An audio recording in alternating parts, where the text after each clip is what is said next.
Yuki, ano na? Ang tagal mo naman mag-makeup to eh. Sa artista yung minimake-upan mo. Tingnan mo naman yung itsura ng alaga ko, mukha ng bangkay. Putlang-putla na yung itsura. Hindi naman nagre-reklamo si Jerwin ha. Maayos naman yung gawa ko. Kasi matagal na nga.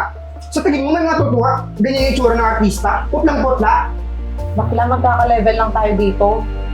Tingnan ka naman magsalita sa akin. Hindi ka naman manager dito ha. Enzo, tama na yan. Ginagawa niya naman yung trabaho niya. Tingnan mo naman yung alaga ko. Mukhang ilalagay sa kabaong. Kulang na lang, lipstick na. Kulang-pula. Doon ka na ate. Na-imbiyer na ako sa'yo. Enzo, ano ka ba? Pareho lang naman kayong PA eh. Huwag ka naman ganyan. Alam mo, Jeremy, pinoprotektahan lang naman kita. Artista ka. Okay. Pinaka-idol na. Uy! Jeremy na. Yung idol natin eh. Di ba yan yun? Oo, tara, pabigyan tayo. Idol pa picture. Ah, sige ba? Hoy, mga dugyot! Ang kakapal naman ng mukha niyong lapitan yung alaga ko. Ta? Ano yan? Ang babaho niyo naman. Hindi pa ba kayo naliligo? Usag-usag na kayo, tsaka Jerwin, huwag kang dumikit dyan. Mamaya yung amoy niyan dumikit pa sa'yo. Enzo, okay lang naman. Mga fans ko naman sila eh. Kahit na artista ka, hindi ka ba nahiya pupunta ka ng meeting, tapos amoy basura ka? Ano yan? O siya, tama na yan! Kahit dalawa lumagsilayas-layas nga kayo. May biyera ako sa inyo, malalaglag pa yung matres ko. Tara na, Jerwin. Hey, Jerwin. May meeting tayo ngayon, ha?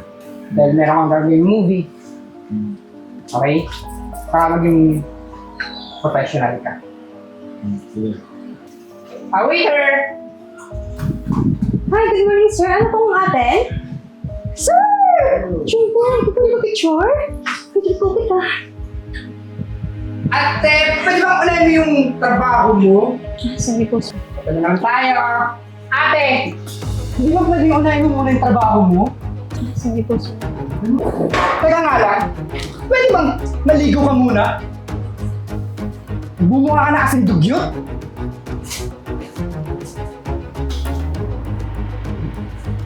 Ay, sir, excuse me lang po.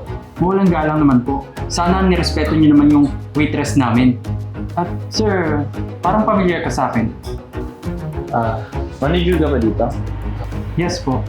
Sir, pagpasensya na po yung PA ko. Pagod na po kasi yan. Sige Karen, magpalit ka na doon.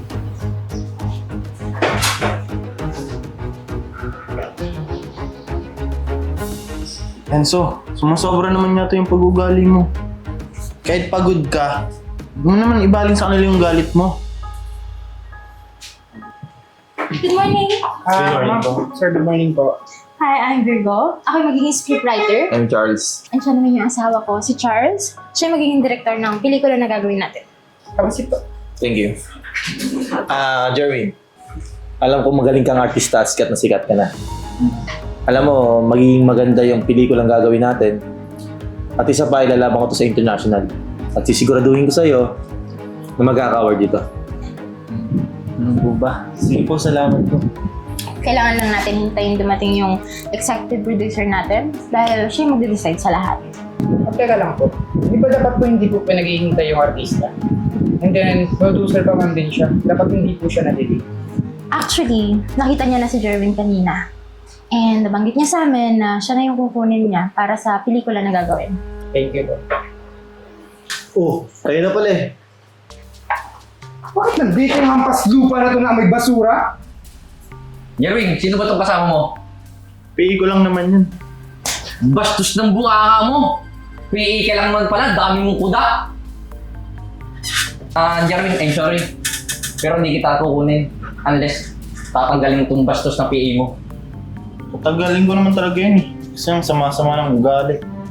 Jerwin, actually, siya yung sinasabi namin sa'yo na executive producer. Ano?